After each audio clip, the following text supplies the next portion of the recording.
The air inside Hope's Endeavor was stale. Not like the good old Earth stale, where you could still catch a whiff of freshly mowed grass if you were lucky. No, this was the kind of stale that clung to your lungs like a bad marriage, suffocating and inevitable. Cadden Rist found it ironic that a ship named Hope's Endeavor could feel so hopeless, its metallic guts a far cry from anything resembling home. But then, irony was the only thing that ever stayed consistent in this flying coffin. Cadden adjusted his tie, an antiquated habit he'd picked up from a grandfather he never really liked. He was here to mediate a peace talk between two factions that couldn't agree on the color of an exploding star, let alone governance. The irony of a diplomat's job wasn't lost on him, negotiating peace while wearing clothes designed for war. The cramped conference room smelled of recycled air and desperation.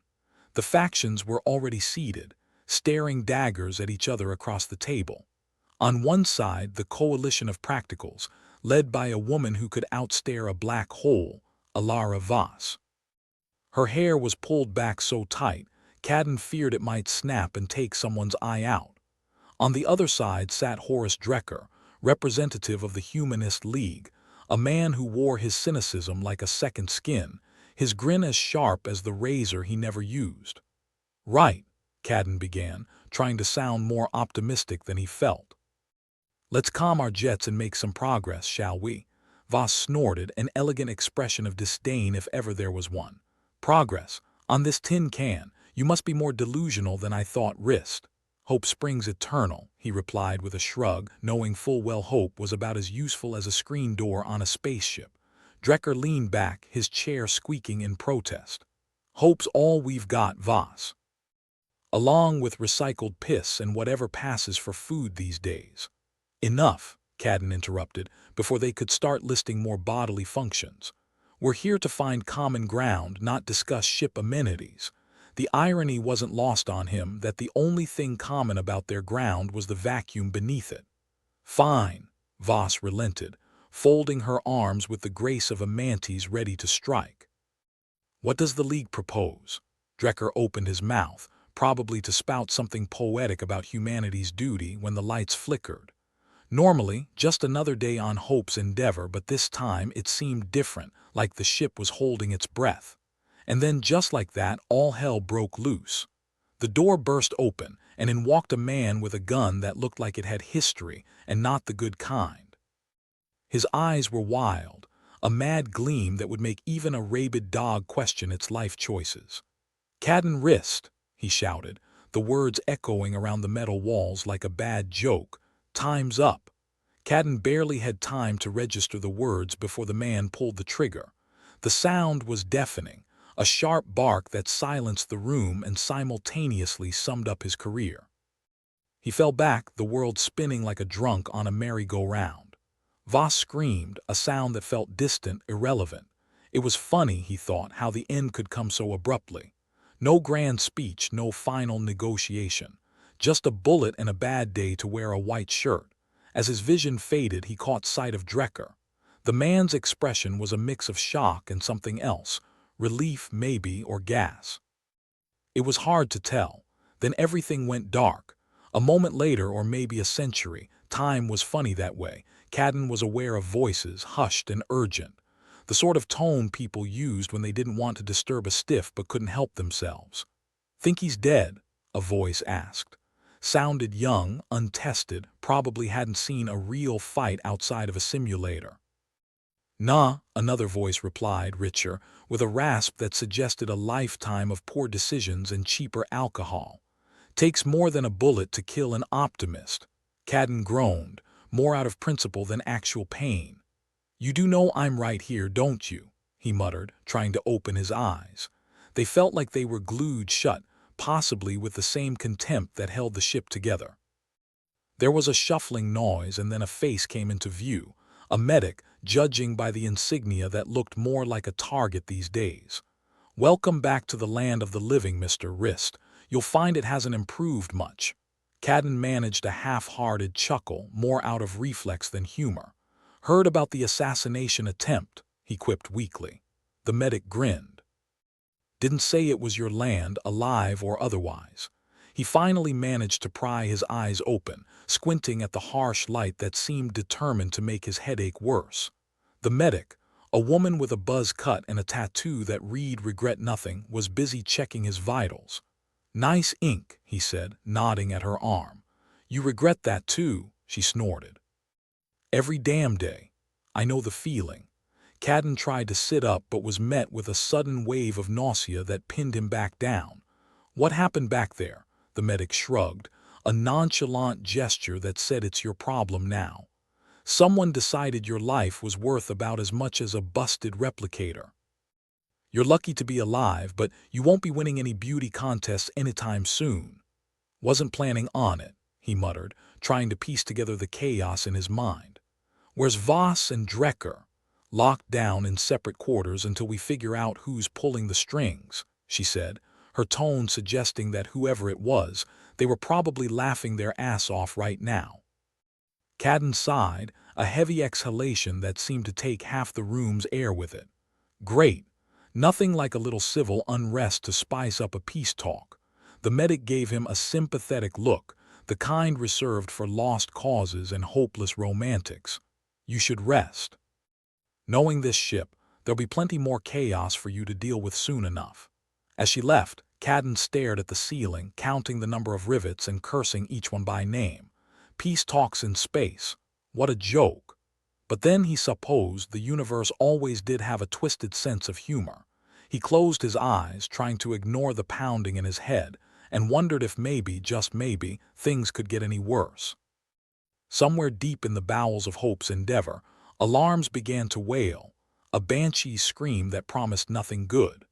And as the ship lurched violently, Cadden was thrown sideways, a not-so-gentle reminder that fate wasn't done with him just yet. Cadden's wrist lay on the infirmary bed, contemplating the many life choices that had led him to this exact moment of supreme discomfort. His head still felt like it had been used as a percussion instrument in a particularly aggressive rock opera, but at least his heart was still beating, albeit with the enthusiasm of a teenager at a family reunion. The alarms wailed through the ship like a banshee with a megaphone, ensuring nobody missed their daily dose of anxiety. The stern, recycled air buzzed with tension.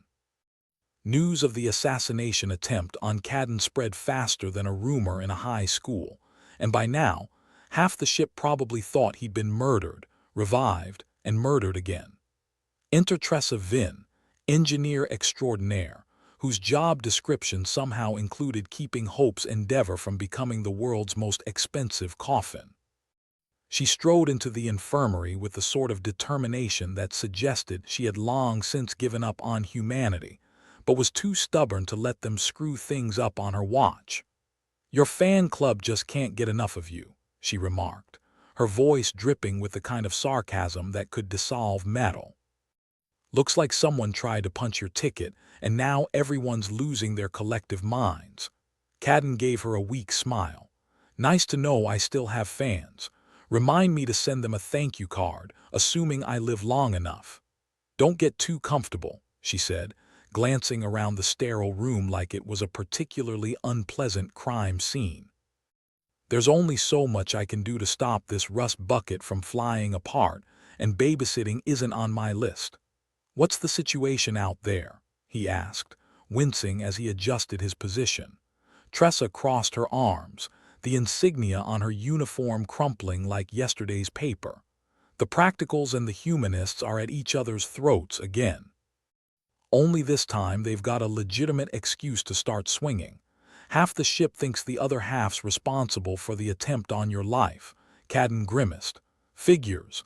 Nothing like a good assassination to bring folks together, right?" "Yeah, like glue," she snorted.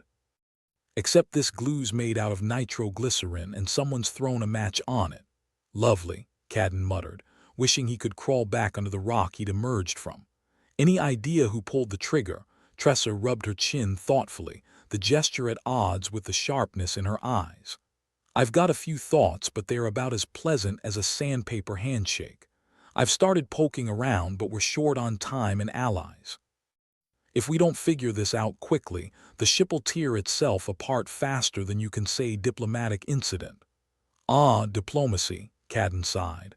The art of saying nice doggy until you can find a rock. Exactly, she replied, a hint of admiration in her voice.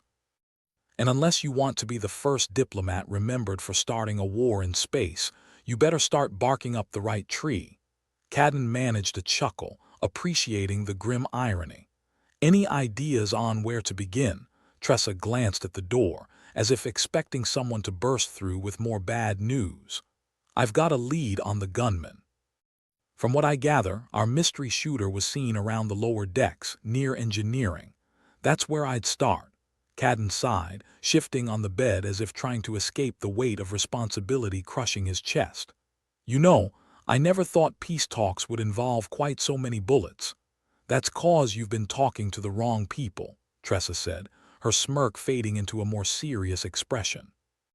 I'll keep digging, but you need to play your part. Keep those two factions from turning this ship into a stage for their own personal Armageddon, the live show. Got it, he said, feeling the gravity of the situation pulling him back down. Thanks, Tressa. Let me know what you find. As she turned to leave, he added, and try not to blow anything up while you're at it. Tressa shot him a grin over her shoulder, the gesture both reassuring and vaguely terrifying. No promises. Once she was gone, Cadden took a deep breath, inhaling the musty air that tasted like resignation with a side of hopelessness. He forced himself up, ignoring the protests of his spine and the warning claxons of his inner coward. There was work to be done, and if he didn't do it well, he'd probably end up as just another unsolved mystery floating in space. He made his way to the conference room, or what was left of it. The room was a mess, chairs overturned, papers scattered like the aftermath of a bureaucratic hurricane. The table bore a new scar where the bullet had ricocheted, a not-so-subtle reminder that diplomacy was often more dangerous than it looked. To his surprise, both Alara Voss and Horace Drecker were already there, looking like they'd been through a spin cycle on the paranoia setting. Voss had her arms crossed, a stance that suggested murder was still very much on the table. Drecker, on the other hand, wore an expression somewhere between amusement and constipation. "Welcome back to the land of the living," Drecker drawled, his voice as smooth as sandpaper. "I trust your nap was refreshing." Cadden shot him a look that could have melted steel. "Refreshingly brief, thanks. Now, can we get back to the part where you're not trying to kill each other?" Voss leaned forward, her eyes like ice picks.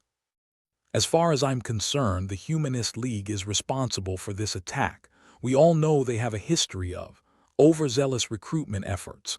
Drecker raised an eyebrow, a gesture that said, "Here we go again. And the practicals are saints, I suppose. You've got more skeletons in your closet than a haunted house." "Enough," Cadden barked, his patience stretched thinner than a politician's promise. "The only thing we're going to achieve by pointing fingers is a full-scale riot. And trust me, this ship isn't equipped for crowd control." "Then what do you propose?" Voss asked, her voice dripping with skepticism. "We hold off on the accusations until we have more information," Cadden replied, hoping the authority in his voice wasn't as hollow as it felt. "Tressa's looking into it, and she's about as tenacious as they come. In the meantime, you two need to keep your people from turning this ship into a shooting gallery," Drecker snorted. "And what makes you think they'll listen? Because if they don't," Cadden said, his voice low and firm, "they'll have a lot more than an assassination attempt to worry about. They'll have a full-blown interstellar incident on their hands." The room fell silent, the tension hanging in the recycled air like a bad omen. For a moment, Cadden wondered if he'd finally overplayed his hand, pushed too hard when he should have cajoled. Voss finally nodded, her expression grim. "Fine, but make no mistake, Rist. If this turns out to be the work of the League, there will be consequences." "Wouldn't expect anything less," Cadden replied, meeting her gaze with a steady one of his own. With that, the meeting was adjourned, the participants departing with promises as flimsy as the bulkheads. Cadden lingered a moment longer, staring at the scarred table and wondering how many more marks it would bear before this was all over.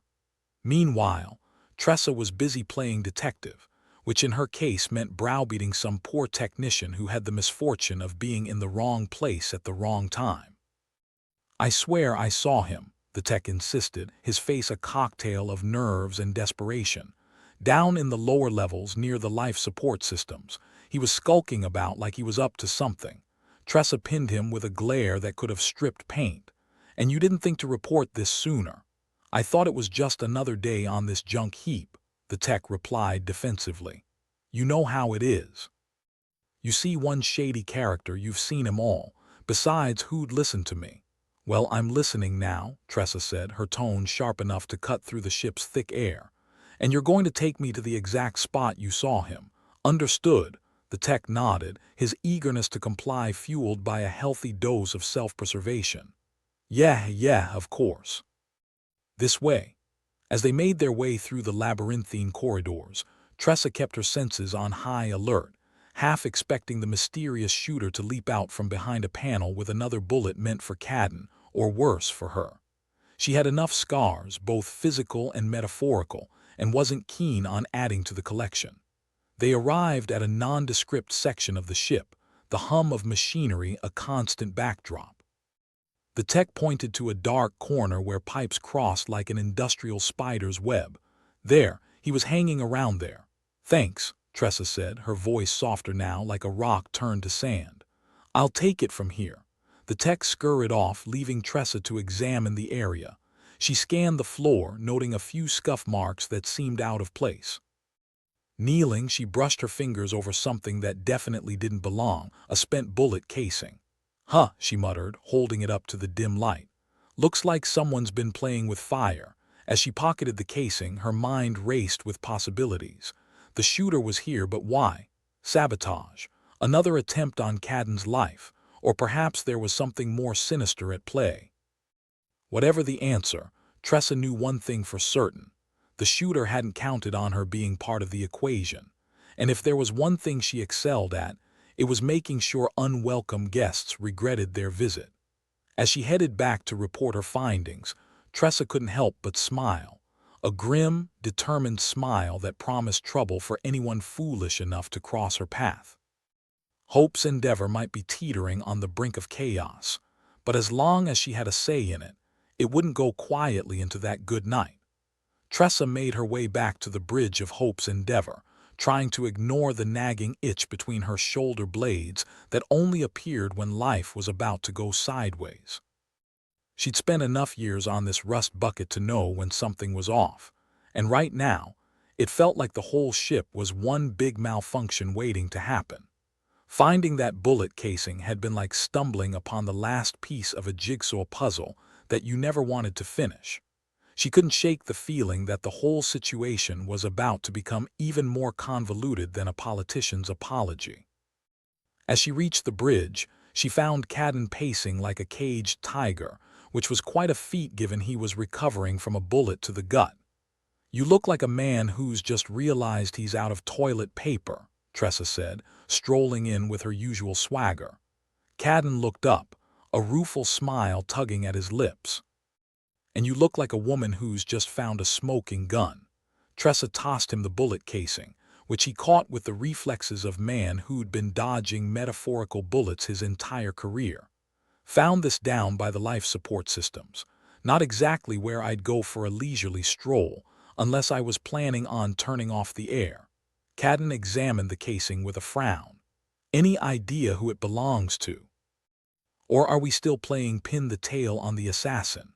"Not yet, but my money's on someone who owes us a favor, or an entire debt of gratitude considering the number of their screw-ups we've covered for." "Great," Cadden grunted. "More suspects than a game of Clue." Before Tressa could respond, the comms panel crackled to life, and Alara Voss's voice came through, sharp and impatient. "Wrist, we've got a situation." "Because of course we do," Cadden muttered before hitting the comms switch. "Go ahead, Voss." "We've intercepted communications suggesting a hidden relic somewhere on the ship. Each faction thinks it could be the key to winning this Cold War," Voss said, her voice colder than a freezer in a power outage. "I want a meeting." Now, Cadden sighed, rubbing his temples as if he could massage away the migraine that was his life. Wonderful. Just when I thought things couldn't get worse, someone throws in a MacGuffin. Tressa leaned against the wall, arms crossed. You think the relic's real? Real enough to get people killed, Cadden replied, gesturing at his bandaged abdomen. 15 minutes later, Tressa and Cadden joined Voss and Drecker in the conference room. It was the same room where Cadden had nearly been ventilated, but now the bullet hole had been patched up, leaving a scar that matched the mood. Voss stood at the head of the table, her gaze like a laser cutter. Drecker lounged in his chair, looking like a man who'd found a weird kind of zen in chaos. All right, Voss began without preamble. We've got intelligence indicating an ancient relic stashed away on this ship. Something both sides want, badly, Drecker smirked. And by intel you mean a rumor pulled from someone's backside. Call it what you like, Voss snapped. But if there's even a grain of truth, it could change the balance of power. Change the balance of power, Cadden echoed, incredulous. We're in a tin can floating in space, not plotting the next great empire. Drecker chuckled, the sound rough around the edges. Empire or not, everyone loves a good treasure hunt, especially when the treasure might explode in your face. Tressa leaned forward, eyeing both of them. So what's the plan? We all go digging through the ship like a pack of rats and hope nobody gets trigger happy. Voss eyed her, considering. We need to maintain order. The relic's location is apparently encoded in an old data chip, one that's been in the ship's archives since before most of us were born. Fantastic, Cadden said dryly. A scavenger hunt, just what we need. But before we go tearing the ship apart, Drecker interjected, we need to decide how to proceed. I'm sure neither of us wants a repeat of earlier.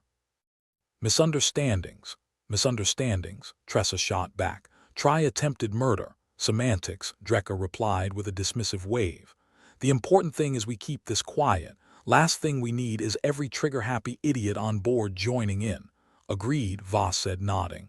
We'll form a small team, discreet, efficient. Efficient as a one-legged man in a butt-kicking contest, Cadden muttered, earning him a glare from Voss. Once we find the relic, she continued, ignoring him, we can negotiate who gets it. Or, Drecker added, we use it as leverage. Make everyone play nice for once. Tressa leaned back, arms crossed. And what if it turns out to be nothing more than a glorified paperweight? Voss's eyes glittered with something like determination or madness. Sometimes it was hard to tell. Then we find the next thing that will keep this ship from tearing itself apart. The meeting ended with the usual promises and threats. It was like a family reunion if the family was made up of volatile lunatics with access to weapons. As they left the room, Cadden pulled Tressa aside. You think we can trust them? Tressa shrugged, her expression as unreadable as ever. About as far as you can throw them in 0G. Comforting, Cadden replied, though his tone suggested he found the whole situation about as comforting as a snake in his sleeping bag. They split up, each to prepare for the task ahead. Tressa headed to her engineering den, a place that smelled of burnt circuits and broken dreams. She needed to find that data chip and fast. If the relic was real, it was a ticking time bomb waiting to explode in the worst possible way. While rummaging through the archives, Tressa muttered to herself, why the hell does anyone think something valuable would be hidden on this coffin? As if in answer, her comm device beeped. It was the tech she'd interrogated earlier. Tressa. I think I found something you might want to see, he said, sounding like he'd just discovered a body under his bed. Better not be another prank, Tressa warned. I'm in no mood to lose more coffee on account of your antics. No joke, the tech replied, his voice urgent. I'm down in storage bay 17. Seems like someone tried to hide something back here. On my way, Tressa said. She grabbed her tools and headed out, navigating the maze of corridors with the ease of someone who'd spent more time in them than she'd ever admit. Storage bay 17 was tucked away in a corner of the ship that even the rats avoided. As she arrived, the tech was already there, pointing at a loose panel. Found this when I was fixing the damn ventilation again, he said. Looks like someone tried to cover it up. Tressa pried the panel open, revealing a small compartment. Inside was a dusty, ancient data chip. Her heart did a little dance, though she wasn't sure if it was joy or dread, probably both. "Well, I'll be," Tressa murmured, picking up the chip. "The treasure map. Think it's legit?" the tech asked, looking over her shoulder. Tressa straightened, pocketing the chip. "Legit or not, it's about to make our lives a whole lot more interesting." As she made her way back to the bridge, her mind raced with possibilities, and the realization that things were about to get messy. Every faction on the ship would want a piece of this relic, and Tressa had no doubt they'd use whatever means necessary to get it. She found Cadden waiting for her, eyes weary but alert. "Tell me you've got good news." "Define good," Tressa replied, handing him the chip. "Found your map. Now we just need to find the X." Cadden examined the chip, his expression thoughtful. "And here I thought my day couldn't get any more complicated." "Welcome to Hope's endeavor," Tressa said with a wry grin. "Complicated is our middle name."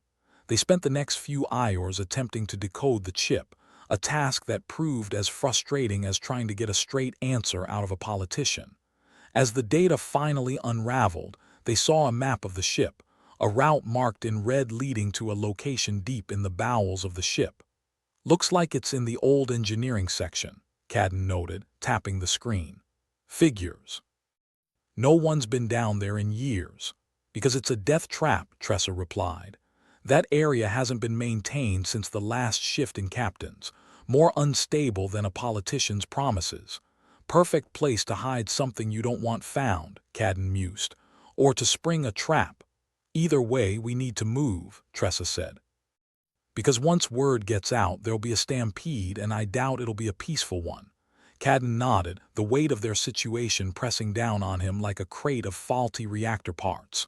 "All right, let's put together a team, discreet and reliable." "That'll be the day," Tressa snorted, though she couldn't help but feel a flicker of determination. "But hey, if we pull this off, maybe you can finally retire and write that memoir."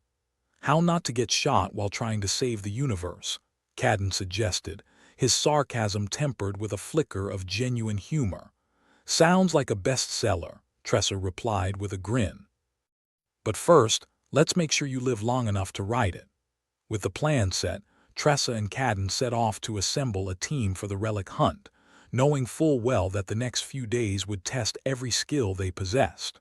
Hope's endeavor might be teetering on the brink of collapse, but as long as they had something to fight for, even if it was just the ship not blowing up, they'd keep pushing forward. After all, in the grand scheme of the universe, they were the closest thing to heroes this ship had. Not that they'd ever admit it. The recycled air of Hope's endeavor was a bit like the ship itself, stale, barely functioning, and liable to blow up at any moment. Tressa Vin, grease-stained and perpetually irritated, raced down the dimly lit corridor, her mind a whirlwind of calculations and sarcastic comments she'd save for later. She'd barely had time to breathe since Voss had dropped the bomb about the relic, let alone process the fact that every nutjob on this floating death trap was now gunning for it. "Just once," she muttered under her breath, "I'd like a day where the biggest crisis is a clogged air filter." Her mission was straightforward, in the way that juggling chainsaws blindfolded was straightforward. She had to reach the relic before anyone else did, using whatever scraps of intelligence and luck she could muster. The problem was, intelligence and luck were in short supply. As she made her way to Storage Bay 17, her calm crackled. It was Cadden, the eternal optimist, if you considered sarcasm an optimistic trait. "How's the death race going, Tressa?" he asked, voice fizzing with static and dark humor. "Peachy," she replied. "Just racing against time, sabotage, and my own impending nervous breakdown." "Sounds like a party," Cadden said. "Want me to save you a seat?" "No thanks. I'm bringing my own fireworks." The comms went silent, leaving Tressa with nothing but her thoughts and the sound of her boots clanging against the metal grating.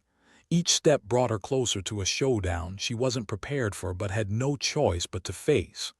Reaching Storage Bay 17, she found the hatch already open. The hair on the back of her neck prickled. a sure sign that things were about to go south. With a deep breath, she stepped inside, her eyes adjusting to the low light. "Looking for this?" a voice called out, smug and a touch too familiar. Tressa's stomach sank as she recognized the speaker, Jax Talon, one of her so-called allies, holding up the relic like a cat with a particularly juicy mouse. "Jax," she said slowly, masking her surprise with a veneer of sarcasm. "Fancy meeting you here. What couldn't resist the allure of ancient junk?" Jax grinned, all sharp edges and predatory glee. "You know me, Tressa. Always had a thing for history, especially the kind that can make you rich beyond your wildest dreams." Tressa rolled her eyes so hard she feared they might fall out. "Rich dead, they're practically synonyms in this line of work." "So pessimistic," Jax tutted, stepping closer. "But then you've always been the cynical one. Me, I'm more of a glass half full kind of guy." "Because you're usually the one drinking from it," Tressa shot back, her mind working overtime to find a way out. Jax's allegiance was as stable as a drunk on ice skates, and his betrayal wasn't a surprise, just a damn inconvenient one. He'd always had a way of sniffing out opportunities to climb over others, usually over their dead bodies. "Hand it over, Tressa," Jax said, his voice lilting with false camaraderie. "I bet we can even split it. 50-50, just like old times." Old times meaning the last time he tried to stab her in the back but ended up with a broken nose for his trouble. "Sure," Tressa said, edging closer. "But how about I keep the 50 and you go find a nice brig to spend the rest of your days in?" Jax laughed, but his eyes were cold. "Always the joker. But seriously, Tressa, hand it over before things get messy." Messy was putting it lightly. She knew that look, the one that promised violence wrapped in a charming smile. And while she wasn't opposed to a little rough and tumble, now wasn't the time. With a quick flick of her wrist, Tressa activated the comm on her wrist, hoping against hope that Cadden was still on the line. "Could use a little help here, Cadden," she said as softly as she could. "On my way," came the response, as reliable as a bad penny. Jax, catching wind of her ploy, lunged forward. Tressa sidestepped, barely missing a swipe that would have left her seeing stars. The relic slipped from Jax's grip, clattering to the ground. Both of them lunged for it, a chaotic dance of limbs and curses. She managed to get a hand on it first, yanking it away just in time. Jax snarled, his patience wearing thin. "Damn it, Tressa, why do you have to make everything so difficult?" "Occupational hazard," she quipped, backing toward the door. She needed to stall just long enough for Cadden to burst in with his usual flair for the dramatic. "You know," Jax said, his voice smooth as oil slick, "I really hate it when you force my hand." "Good," Tressa replied. "Means I'm doing something right." The door hissed open and Cadden appeared, blaster in hand and a grin that spoke volumes about his enjoyment of over-the-top entrances. "Sorry I'm late. Traffic was a bitch." Jax's face fell faster than a lead balloon, and Tressa couldn't help but relish the moment. "Now, Jax," she said, brandishing the relic like a talisman. "You were saying something about making things difficult." Jax's shoulders slumped. All right, you win this time." He raised his hands in a mock surrender, though Tressa knew better than to trust it. "Good choice," Cadden said, motioning for him to step back. "Now get lost before I have to actually do my job." Jax made a show of leaving, all contrite smiles and empty promises. Once he was gone, Tressa let out a breath she hadn't realized she'd been holding. "I knew I kept you around for a reason," she said to Cadden, pocketing the relic for safekeeping. "For my charming personality, no doubt," Cadden replied, holstering his blaster with a practiced flick. "Or your habit of showing up at just the right time," Tressa admitted, a reluctant smile tugging at her lips.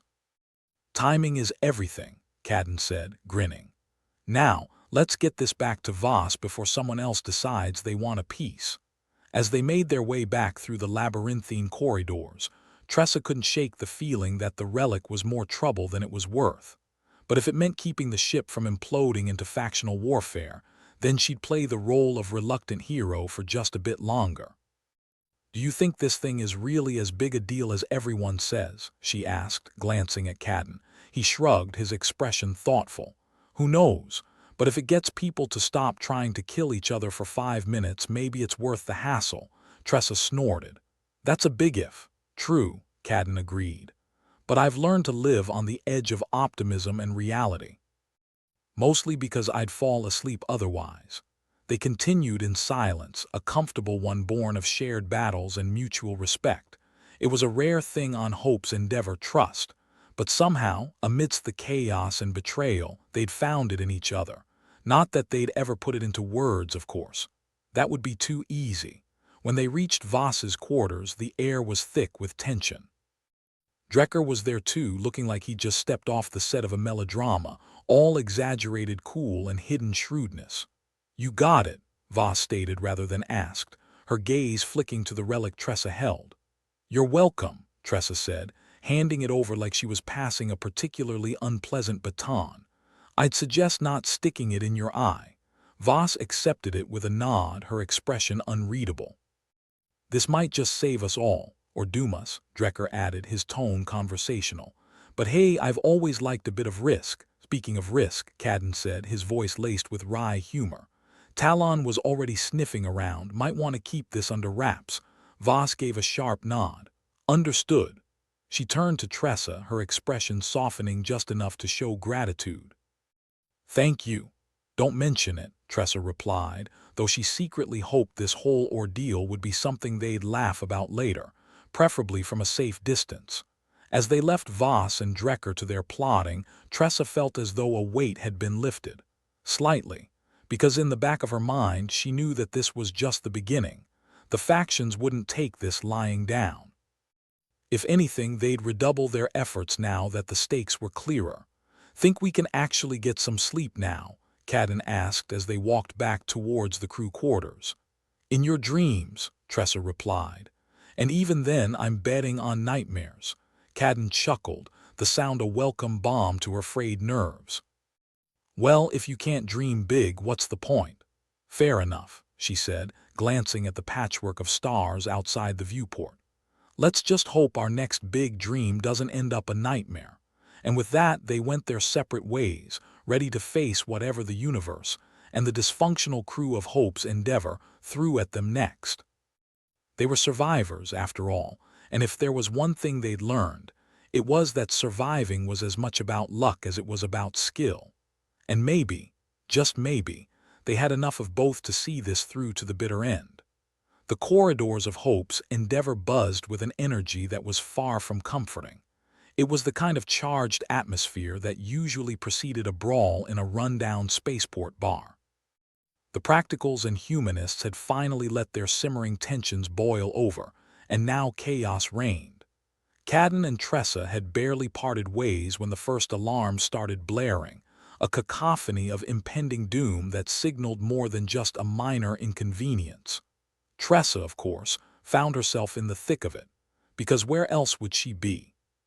She ducked as a makeshift projectile, a tray bearing some unidentifiable goop masquerading as food, sailed over her head and splattered against the wall. Somewhere behind her, a voice bellowed, "That was my lunch, you bastard," proving that in space, as on Earth, food fights were a universal constant. Dodging through the chaos, Tressa had one goal: keep the relic safe and intact until someone smarter than her figured out what to do with it. The trouble was, everyone seemed to have their own opinion on that point, and none of them involved not using it as a weapon. Her path led her to the engine room, because if all else failed, at least she could hide among the comforting hum of machinery. Or so she thought, until she ran headlong into a group of humanists who looked less like idealists and more like thugs out of a low-budget dystopian flick. Well, well, one of them sneered, a toothy grin splitting his face. If it isn't Captain Fix-It herself. Got your hands on something shiny, have you?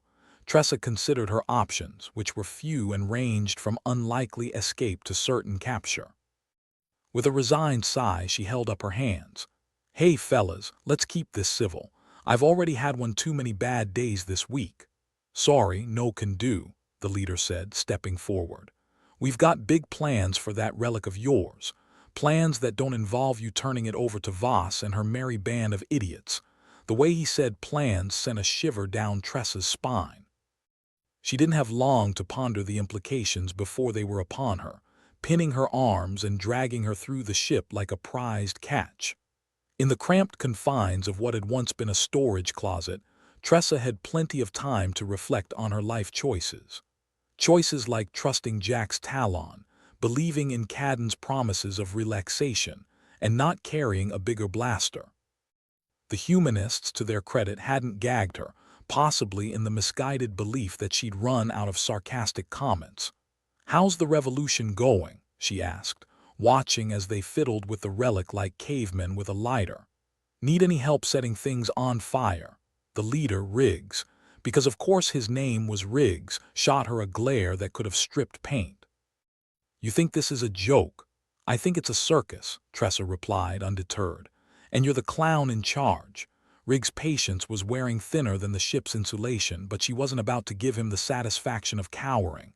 Not when she was fairly certain they had no idea how to wield the relic safely, or at all. "We're going to end this war," Riggs declared, more for his cronies than her, she suspected. "We're going to give those practicals something to fear." "You're going to blow us all to kingdom come," Tressa corrected, though the prospect of instant obliteration was almost preferable to the slow suffocation of a life on this ship. "Think of it as a necessary risk," Riggs said, and Tressa had to admire the absolute gall it took to say that with a straight face. "Risks are only necessary when you're stupid," she pointed out, but it was like talking to the ship's AI, entirely pointless and frustrating as hell. While Riggs and his motley crew were engrossed in strategizing, or whatever it was they thought they were doing, Tressa's mind raced for a way out.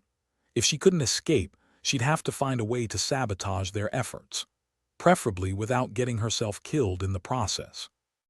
The opportunity came sooner than expected. One of the humanists, a beanpole of a man with a face like a haunted scarecrow, fumbled with the relic's controls, causing the device to pulse ominously. The others recoiled, trying to maintain their composure, but the fear was palpable. "Careful with that," Riggs snapped, swatting the man's hands away. Tressa, never one to waste an opening, seized the moment. "You know, I heard these things are pretty unstable. Wouldn't want it blowing up in your face, would you?" The words were barely out of her mouth before the relic emitted a high-pitched whine that sent the humanists scrambling. In their frenzy, they all but forgot about their prisoner, giving Tressa the chance she needed. With a swift kick, she sent Riggs stumbling into the relic, his flailing limbs activating a cascade of lights and sounds that promised nothing good. The others were too busy worrying about their impending doom to stop her as she slipped free of her restraints and bolted out the door. Freed from the closet and the not-so-tender mercies of the humanists, Tressa sprinted down the corridor, her heart racing faster than a ship in hyperdrive. She needed to find Cadden or Voss, or anyone who wasn't actively trying to kill her, before things got even more out of hand.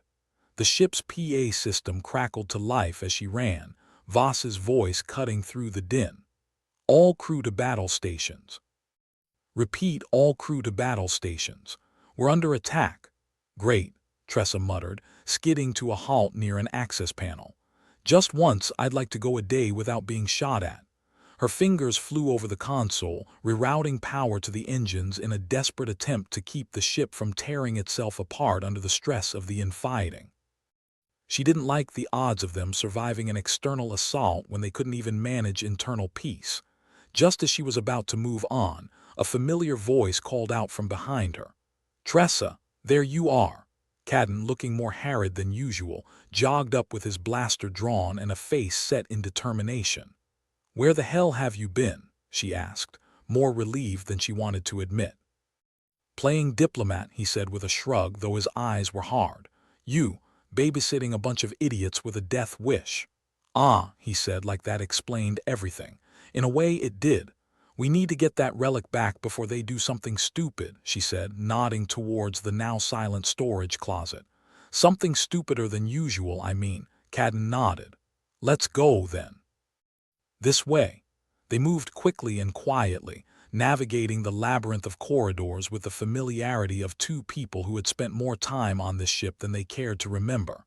As they neared the infirmary, a likely place for regrouping, Cadden turned to her, his expression serious. "Do you think the relic could actually end the war?" Tressa scoffed, the sound echoing in the metallic corridors. "I think it could end a lot of things. The war, this ship, us.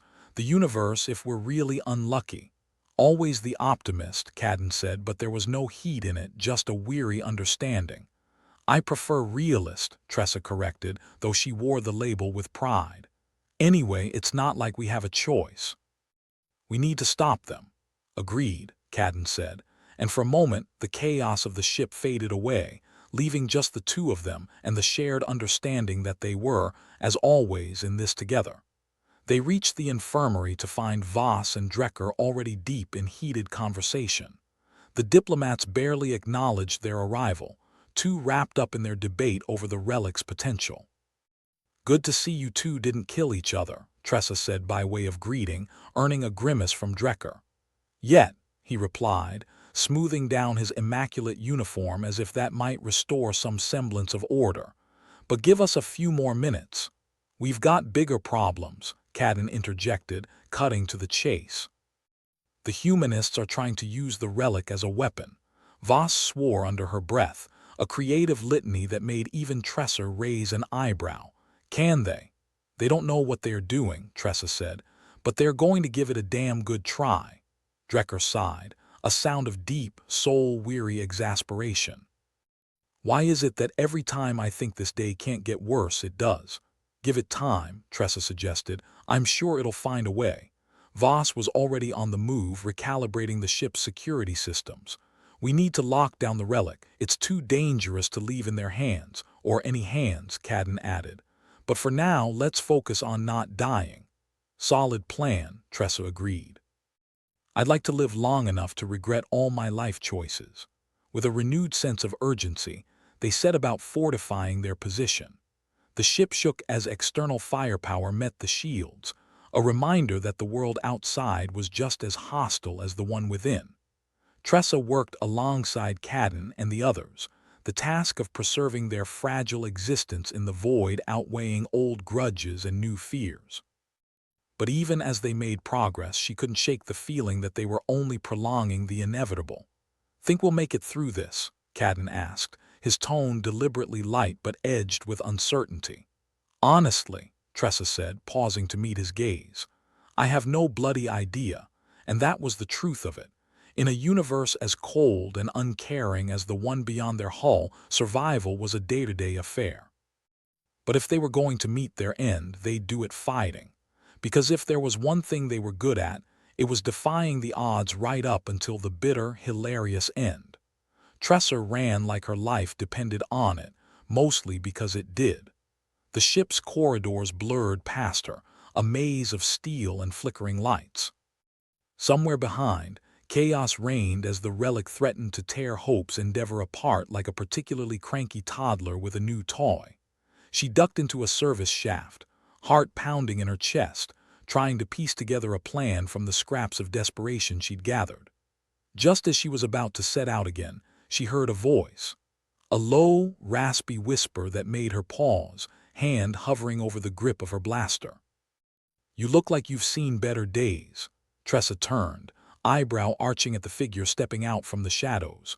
Laumoro, one of the few souls on this ship who hadn't yet declared for either side of the lunatic asylum they called a crew. He was more grease than man, with an air of permanent apathy that was oddly comforting. "Lyle," she said, relaxing a fraction. "Fancy meeting you in this hellhole." "Yeah, I figured I'd find you knee-deep in something stupid," he replied, scratching his stubbled chin. "Guess I was right. You've got a knack for stating the obvious. Part of my charm." Tressa sighed, leaning against the cool metal of the shaft. "Listen, I need help. The humanists are about to turn this ship into a floating coffin, and I'm fresh out of backup." Lyle nodded, a slow, deliberate movement. "Let me guess. You want to use the relic as a bargaining chip." "Not just a chip.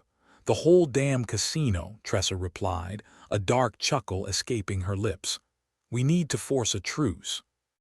Make everyone realize that if we don't stop fighting each other, the universe will do it for us. Lyle considered her words, eyes narrowing thoughtfully. You're nuts, but I like it. Story of my life, she muttered, pushing off the wall. So, you in? Yeah, why not? I'm tired of playing spectator in a shipwide circus. Let's see if we can steal the spotlight. Together, they made their way through the warren of passages, Tressa filling Lyle in on what little she knew or guessed about the Relic's capabilities. It wasn't much, but in a place where ignorance was as plentiful as recycled air, it was more than most had. Their destination wasn't far, Storage Bay 17, where she had last seen Jack's Talon and the Relic. The air was thick with unease and the distant rumble of the ship's engines. As they approached the bay, Tressa felt a familiar sense of dread curl inside her stomach. All right, here's the plan, she said, stopping just outside the bay doors. We get in, grab the Relic, and get out before anyone can say bad idea. Lyle gave her a sidelong glance.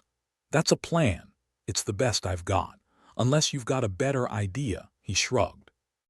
Not really, but if this goes south, I'm blaming you. Join the club, Tressa replied, and without waiting for him to respond, she activated the door controls. Inside, the bay was a mess of crates and debris, the Relic sitting dead center like a malevolent beacon. Jax was nowhere to be seen, which was either a blessing or a curse. Tressa wasn't feeling optimistic enough to decide which. Where's your pal? Lyle asked, scanning the room. Probably doing something stupid, she said, stepping forward cautiously. Like everyone else on this ship. As they approached the Relic, a high-pitched whine filled the air, the device lighting up like some demented Christmas decoration. Tressa bit back a curse, feeling the hairs on her arms stand on end. Whatever this thing was, it didn't like being touched. Careful, Lyle warned, eyeing the Relic as if it might bite. Yeah, thanks, Mom, Tressa shot back, fingers dancing over the controls with the delicacy of someone defusing a bomb. Just keep watch, will you? Lyle nodded, moving to cover the entrance as Tressa continued to work. Sweat dripped down her face, her mind racing with a mix of calculations and pure, unadulterated panic. If they could just, a clatter from behind made her freeze, heart leaping into her throat. She spun, blaster raised, only to find Jack stumbling into the bay, looking worse for wear. Tressa, he gasped, clutching his side. We need to. Yeah, I've got the memo, Tressa interrupted, lowering her weapon. Your friends in the Humanist Club are about to throw the mother of all parties, and we're the guests of honor. Jax grimaced, pain etched across his features. I tried to stop them, tried to tell them they were playing with fire. Well, they didn't listen, Tressa replied, turning back to the Relic. So now we're dealing with the fallout. Together, the three of them gathered around the device, each wary of its power but drawn to it nonetheless. It was an ugly, utilitarian thing, no gleaming chrome or polished surfaces, just raw, unpredictable energy wrapped in an unassuming shell. Can we use this to our advantage? Jax asked, voice low. Tressa shrugged. I don't know. But I do know that if we don't, none of us are getting out of this alive. And that's our motivational speech, Lyle quipped, scanning the room for threats. Now let's get this show on the road. With a nod, Tressa turned her attention back to the Relic, hands moving with purpose. The others watched, tense and silent, as she worked her magic, or some semblance of it, on the controls. Whatever this thing was, it was old, unpredictable, and deeply, deeply dangerous. Almost there, she muttered, fingers dancing over buttons and switches. Just a little more. And then the Relic hummed to life, a vibration running through the floor like a heartbeat. The lights in the bay flickered, the air crackling with potential. Tressa stepped back, heart pounding, as she surveyed their handiwork. Okay, she said, taking a deep breath. Let's see if we can't make some magic happen. Together, they hoisted the Relic, a shared effort that left them breathless and more than a little fearful. It was heavy, an anchor of weight and consequence, but they managed to maneuver it out of the bay and into the corridor beyond. The ship groaned in protest as they moved, the sound a reminder of just how precarious their situation was. But despite the odds, or perhaps because of them, Tressa felt a flicker of hope. Maybe, just maybe, they could pull this off. "Where are we heading?" Jax asked, his voice strained under the weight of both the relic and their predicament. "Bridge," Tressa replied. "We need to broadcast a message, show them what we've got." "And then what?" Lyle asked, glancing at her. "And then we pray it works," she said, though the concept of prayer had never been high on her list of coping mechanisms. Their journey through the ship was a gauntlet of tension and adrenaline, the corridors echoing with the distant sounds of battle. But whether by luck or some strange twist of fate, they reached the bridge without incident, the relic pulsing steadily between them. The bridge was a mess of activity, crew members scrambling to keep up with the chaos outside. But as Tressa and her ragtag band entered, all eyes turned to them, the room falling eerily silent. "Everyone," Tressa called out, her voice cutting through the tension. "Listen up." She stepped forward, the relic at her side like an unholy scepter. "We've got a way to stop this madness. But we need everyone on the same page." Voss was the first to react, stepping forward with a mix of relief and skepticism. "You think this is going to work?" "I think if it doesn't, we won't be around to care," Tressa replied, meeting her gaze with unflinching resolve. Voss nodded, her expression shifting to one of determination. "All right. Let's make it happen." With the relic as their leverage, they quickly set about transmitting a message to the rest of the ship, a call for a temporary ceasefire, a chance to negotiate before it was too late. Tressa stood at the forefront, flanked by her unlikely allies, each of them acutely aware of the stakes. "This is Tressa Vin," she announced, her voice projected across the ship. "We've got the relic. And unless you all feel like becoming cosmic debris, I suggest we put our guns down and talk." There was a pause, the kind that stretched eternity out over mere seconds. Tressa held her breath, waiting for the answer that would determine their fate. And then slowly, responses began to trickle in, cautious, tentative, but hopeful nonetheless. One by one, the factions that had been at each other's throats agreed to lay down arms, at least for the moment. It was a start, a fragile, uncertain beginning, but a beginning nonetheless.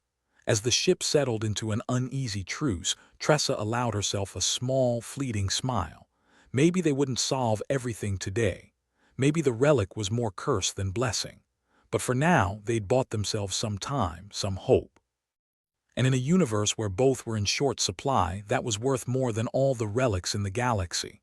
"You did it," Jax said, a note of disbelief in his voice. "We did it," Tressa corrected, glancing at her companions.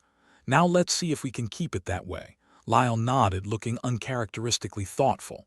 "Guess there's hope for us yet." "Don't jinx it," she warned, though there was no real bite to her words. "Now comes the hard part." "Negotiation?" Jax asked. "Survival," Tressa replied. And as they set about the unenviable task of brokering peace, she couldn't help but feel that maybe, just maybe, they were up to the challenge. The bridge was a mess, an organized chaos of blinking panels, scattered equipment, and the muted hum of frayed nerves.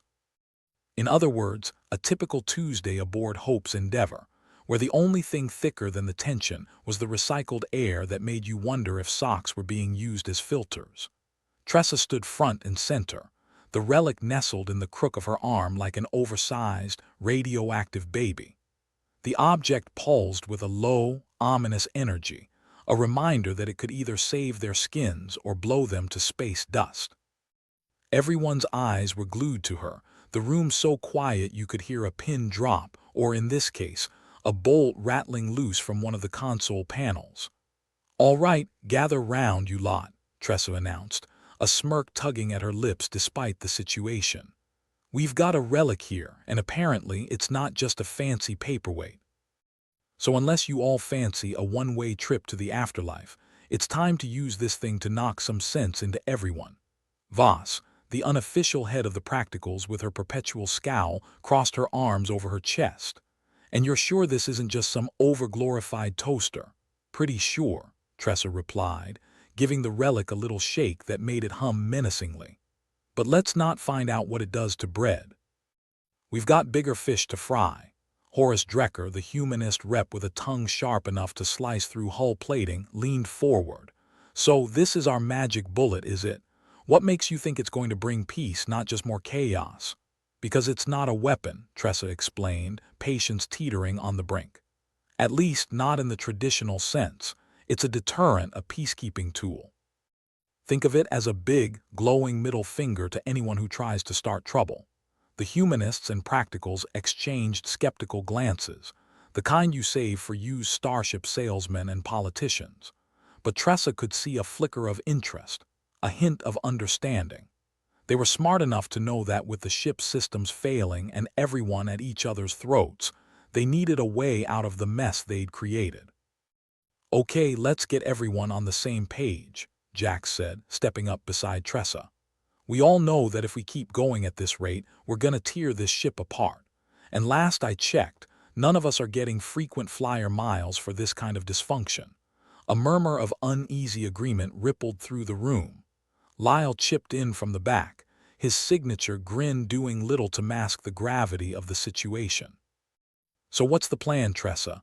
We hold hands, sing Kumbaya, and hope the ship doesn't implode." Tressa rolled her eyes. "Something like that, minus the singing. We get the leaders together, show them the Relic's true capabilities, and force them to talk." "And if they refuse?" Voss asked, eyes narrowed like she was already calculating the odds. "Then we lock them in a room with no air conditioning and see how long it takes for them to crack," Tressa replied dryly. "But in all seriousness, this is our only shot. Either they start negotiating, or we're all cosmic dust." With a reluctant nod, Voss turned to the console and began coordinating a meeting with the various faction heads. As the message went out, Tressa felt a strange sense of calm despite the chaos.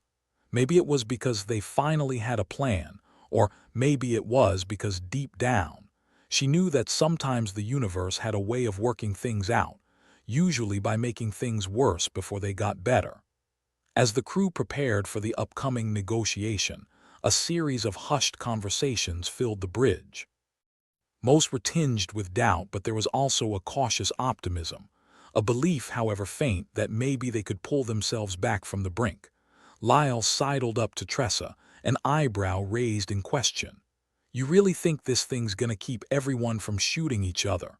"Honestly, I have no idea," Tressa admitted. "But it's better than nothing, and I've always been a fan of reckless optimism. More fun than the realistic kind." The negotiations were scheduled to take place in the ship's common area, a space large enough to accommodate the various leaders and their entourages. It was a ragtag bunch, humanists in their stiff jackets, practicals in their utility jumpsuits, and a few oddballs from smaller factions who seemed to exist solely to complicate matters. As Tressa and her team made their way to the meeting, she couldn't help but feel like she was leading a parade of the damned. The relic was getting heavier by the minute, not just in her arms but in the pit of her stomach, where doubt and determination waged a quiet war. The common area was a cacophony of voices and clashing egos. Everyone was posturing, trying to establish dominance in a room full of alpha personalities. It was a miracle no one had started throwing punches, or worse, grenades. "All right, everyone, listen up," Tressa called out, her voice cutting through the din like a knife. "We've got one shot at making this work, so let's try not to screw it up." Drecker gave her a sarcastic salute, his expression somewhere between amused and incredulous. "Lead the way, fearless leader. Just try not to get us all blown to hell." With a nod, Tressa placed the relic on the table in front of them, the device's ominous glow casting strange shadows across the faces of the gathered leaders. She took a deep breath, hoping her next words would hit their mark. "This relic has the power to level the playing field," she began, her tone steady and authoritative. "It's not just a tool for destruction, it's a tool for peace. And if we don't use it wisely, we're all going down with this ship." There was a murmur of dissent, but the relic's presence seemed to cast a spell over the room, its hum a constant reminder of the stakes. Tressa met the eyes of each leader in turn, challenging them to rise above their petty squabbles and see the bigger picture. A long silence stretched out, the tension in the air practically buzzing. It was Voss who finally spoke up, her voice cutting through the quiet like a laser scalpel. "All right, Let's say we go along with this. What's to stop someone from trying to take the relic for themselves once we've made peace? Tressa smiled, a wry, knowing grin that had seen its share of bar fights and backroom deals. Because if anyone tries that, we'll set the relic to self-destruct and take them with it. Equal parts carrot and stick, with a bit of dynamite thrown in for good measure. The room erupted into a flurry of whispered conspiracies and uneasy laughter. Tressa couldn't tell if they were relieved or terrified, but at this point, either was preferable to outright hostility. As the leaders began to settle back into their seats, ready to hash out the details of their fragile peace, a sudden movement caught Tressa's attention. It was subtle, a shadow flitting across the edge of her vision, but it was enough to put her on high alert. She scanned the room, her eyes locking onto a figure lurking near the entrance. The person was trying too hard to blend in, their demeanor screaming guilty in neon letters. Tressa cursed under her breath, the assassin's identity clicking into place. It was one of the aides, a nondescript person whose face was as forgettable as it was unassuming, which, Tressa realized with a jolt, was precisely the point. You didn't remember faces like theirs until they were at your throat with a knife. "Hey," she hissed to Lyle, nodding towards the would-be saboteur. "Keep an eye on that one." "I'm getting twitchy." Lyle followed her gaze, his expression darkening as he caught on. "You think they're gonna try something?" Tressa nodded, her eyes never leaving the target. "I think we're about to find out." As the negotiations dragged on, the air grew thick with tension, the conversation punctuated by terse words and forced compromise. But through it all, Tressa kept a mental tally of the assassin's movements, waiting for a chance to unmask them. It came sooner than expected. The assassin, perhaps sensing their opportunity slipping away, made a sudden, desperate move towards the relic. Tressa was faster, her instincts honed by years of dodging trouble she couldn't talk her way out of. "Stop right there," she barked, lunging forward to intercept the would-be attacker. Her voice echoed through the room, freezing everyone in place like a well-timed pause button. The aide hesitated, their cover blown and options dwindling. Tressa leveled her blaster at them, her expression a mix of determination and exasperation. "You want to explain why you're about to ruin our little peace summit?" The aide's eyes darted around the room, calculating their chances. Then with a resigned sigh, they dropped their weapon and raised their hands. "Fine," they muttered. "I guess the jig is up." "You think?" Jax quipped, his own weapon trained on the would-be assassin. "What gave it away, the shifty eyes or the fact you were about to shoot us all?" As the guard swooped in to apprehend the assassin, Tressa let out a breath she didn't realize she'd been holding. The room erupted into chaos once more, but this time it was the kind of chaos that led to resolution, not ruin. "Well," she said, turning back to the assembled leaders with an exhausted smile. "Now that we've got that out of the way, shall we get back to the business of not killing each other?" The leaders exchanged glances, some still wary, others cautiously optimistic. But as they resumed their discussions, Tressa could see the seeds of genuine compromise beginning to take root. Perhaps it wouldn't be easy and maybe it wouldn't last, but for now, it was enough. As the negotiations continued, Tressa felt a weight lift from her shoulders, the relic's pulse now a comforting rhythm rather than a portent of doom. They'd bought themselves some time and maybe even a chance at real peace. And in this grim corner of the universe, that was more than anyone could have hoped for. The negotiations wound down like a cheap wind-up toy, the kind you find at the bottom of a clearance bin. A twitchy peace settled over the room, the kind you'd expect from a group that had just spent the better part of an hour with a blaster aimed at their collective heads. Tressa watched them all with a sense of grim satisfaction, like a parent who's just successfully prevented their children from committing fratricide at Thanksgiving. Jax Talon, the so-called ally, leaned back in his seat, arms crossed, a smirk plastered across his face that suggested he was already planning his next move in this little cosmic chess game. "Well, that was a hoot," he drawled. "And here I thought we were going to end up as space dust." Tressa rolled her eyes, the universal gesture for "you've got to be kidding me." Don't uncork the champagne just yet, Talon.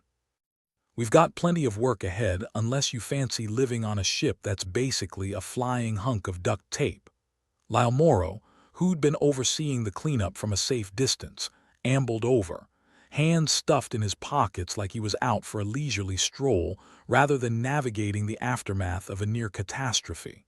"So, what's next, boss?" "We hand out participation trophies and call it a day," Tressa snorted, the sound equal parts amusement and exasperation. "More like we start patching up this mess before someone else decides to test their assassination skills. And maybe, just maybe, we figure out how to get this relic to do something useful." Horace Drecker, with his ever-present sharp tongue, quipped from across the room. "Useful? In this ship?" "Surely you jest, Vin. The best use for that relic is as a very fancy paperweight. Or a very expensive grenade," Lyle added, his grin devilish. The humanist rep's sarcasm was like a second skin, impossible to remove and just as annoying. "If this thing can buy us some time to broker peace, then it's more valuable than anything else on this rust bucket," Tressa retorted, shooting him a glare that could peel paint. Voss, ever the scowling realist, approached, arms folded and eyes narrow. "You think this truce will hold?" Tressa shrugged, glancing at the ceiling as if the answer might be up there. "Who knows? But I'd rather deal with tempers and treaties than plasma burns." The crew began to disperse, the adrenaline ebbing away and leaving behind the usual cocktail of exhaustion and relief. Tressa made her way to the edge of the common area, leaning against the wall and watching the motley collection of leaders do what they did best, argue and posture. But now, at least, there was a semblance of order. Alara Voss sidled up next to her perpetual frown softening into something almost resembling a smile. "Not bad, Tressa. I half expected this to end in a fistfight." "Please," Tressa replied, her tone dry enough to start a drought. "I've seen less dignified brawls over who gets the last cup of real coffee." They stood in companionable silence for a moment, watching the factions slowly meld back into their respective groups, each nursing wounded pride and bruised egos. It was a start, and in Tressa's experience, a reluctant start was still a start. "So, what's next?" Voss asked, glancing at the relic still sitting innocuously on the table. "We figure out how to make this trinket a permanent fixture in our peace talks," Tressa said. "And maybe, just maybe, we can use its flashy light show to keep everyone from murdering each other." Voss chuckled, a rare sound that was more effective than any verbal agreement. "You've got a knack for the impossible, Vin." "Yeah, well," Tressa replied with a shrug, "call it a hobby." The ship's hum was a comforting backdrop, a reminder that for all its faults, Hope's endeavor was still their home. With peace tentatively restored, the real work began, rebuilding trust, mending alliances, and ensuring that the relic didn't end up as just another bullet point in a long list of failures. As Tressa moved through the corridors, she couldn't help but marvel at the resilience of her crew. These were people who could turn a can opener into a laser rifle and make an airlock feel like a cozy living room. If anyone could pull this off, it was them. In Storage Bay 17, where the relic had first emerged from its hiding place, Tressa found Cadden Rist, the would-be victim of an assassination attempt, sitting up in the infirmary cot, looking pale but determined. His eyes met hers, and they shared a knowing look, survivors of yet another round in the universe's never-ending boxing match. "Well, you're still breathing," Tressa said by way of greeting, her voice laced with the kind of gallows humor that would make a funeral director blanch. "Guess you're not getting out of helping us clean up." Cadden grinned, the expression weak but genuine. "Wouldn't dream of it. Besides, I hear peace talks are more exciting than they used to be." "They've got real potential now," Tressa agreed. "Might even turn into a spectator sport if we're lucky." She moved to sit beside him, the two of them watching as the ship's crew began the slow, arduous process of putting things back together. There was a lot to do, but for the first time in a long while, Tressa felt something akin to hope. Not the naive, Disney movie kind, but the gritty, determined sort that came from knowing just how bad things could get and deciding to fight anyway. "Think we stand a chance?" Cadden asked, his voice soft, as if too loud a question might shatter the fragile peace they'd built. Tressa pondered the question, her mind sifting through endless scenarios like a particularly pessimistic computer simulation. "We're human," she said at last, looking him straight in the eye. "We're stubborn, inventive, and just crazy enough to make this work." Cadden laughed, a sound that was more cough than humor, but it was enough. "I'll drink to that once I'm off this damned Roman 4. As the hours wore on and the ship's rhythm settled into something resembling normalcy, Tressa kept busy, her thoughts a constant whirl of plans and contingencies. It wasn't over, far from it, but they'd bought themselves time. And in the cold, indifferent vastness of space, time was the most precious commodity they had. The relic, now safely ensconced in a secure compartment, seemed to glow with a softer light, its ominous energy tempered by the promise of what it could represent. A new beginning, however tenuous. Just as Tressa was about to head back to the bridge, Lyle approached, his usual smirk tempered by something approaching seriousness. "Hey, Tressa, still here, Lyle?" she replied, feigning surprise. "I figured you'd have jumped ship by now." "Nah," he said, waving off her jibe. "I've got a thing for salvage operations, and this one's the best I've ever seen." Tressa chuckled, the sound low and rueful. "Well, stick around. Who knows, we might just make history. Or be history," Lyle quipped, his grin returning full force. Tressa clapped him on the shoulder, the camaraderie between them a warm counterpoint to the cold steel of the ship. "Let's aim for the former, shall we?" As the crew continued their work, the flickering lights of Hope's Endeavor cast strange shadows, dancing across the walls like ghostly reminders of all they'd overcome. It would take time to rebuild, to strengthen the fragile peace they'd constructed, but if space had taught them anything, it was that humanity was nothing if not adaptable. In the end, Tressa thought as she stood on the bridge, overseeing the delicate dance of repair and reconciliation, it wasn't about the relic or the factions or even the ship itself. It was about the people, the stubborn, complicated, beautifully flawed individuals who decided that even if the odds were stacked against them, they'd fight anyway. And maybe, just maybe, they'd win. As she looked out into the vast expanse of space, the stars twinkling like distant promises, Tressa Vin allowed herself a rare moment of optimism. After all, they were human. They could do anything.